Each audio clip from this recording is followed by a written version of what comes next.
ஒரு கல்லூரியில மாணவ, மாணவிகளின் எண்ணிக்கையோட விகிதத்த குடுத்துட்டாங்க. 8:7. அப்புறம் என்ன ஆச்சு? மாணவர்களோட விகிதங்கள்லாம் 8 ஏதோ ஒரு எண்ணிக்கையில இருந்திருக்காங்க. அத அவங்க குடுக்கல. அது 10% அதிகப்படுத்திட்டாங்க. இது 100ன்னா 110 ஆயிடுச்சுன்னு அர்த்தம். ஓகேவா? 10% அதிகமாயிருச்சு.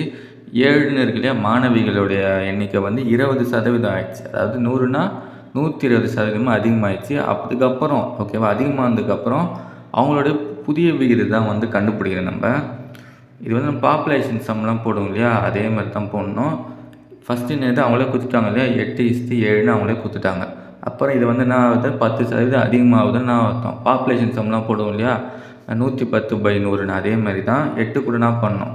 110/100ன்னு போட்டுறணும். இது 20% அதிகமாகுது. அப்ப என்ன பண்ணணும்?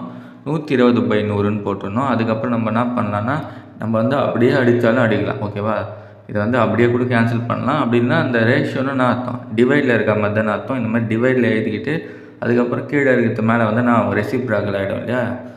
7 கீழ 1 இருக்கிற மாரி. ஓகேவா? இந்த பக்கம் என்ன ஆயிடும்? அப்படியே தலைகீழ ஆயிடும். மேல வரும்போது 1/7 ஆயிடும். இதுவும் 100/120ன்னு ஆயிடும். அதுக்கப்புறம் என்ன பண்ணலாம்? இந்த 0லாம் கேன்சல் பண்ணிடலாம்.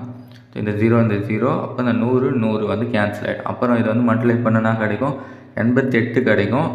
7 × 12 84 கிடைக்கும். அப்படியே 4 டேபிள் அடிச்சா என்ன வரும்? 22/21. அப்ப 22:21 தான் ஆன்சர். 22:21 தான் ஆன்சர். இந்த இடத்துல பார்த்து பண்ணுங்க. 110/100 தான் போடணும். ஓகேவா? வெறும் 10/100ன்னு போட்டு போறீங்க அப்படின்னா என்ன ஆயிடும்? 10% ஆயிடும். அதிகமாகுதுன்னு சொல்றாங்களே, இங்க 110/100, இங்க 120/100ன்னு போட்டு இங்க அப்படியே கூட கேன்சல் பண்ணலாம். பண்ண முடிஞ்சா பண்ணீங்கன்னா என்ன கிடைக்கும் ஆன்சர்? 22:21 தான் ஆன்சர். இந்த கொஸ்டின் பேப்பரோட மற்ற சம்ஸை பார்க்கணும். டிஸ்கிரிப்ஷனில் இருக்க பிளேலிஸ்ட்டை செக் பண்ணி பாருங்கள்.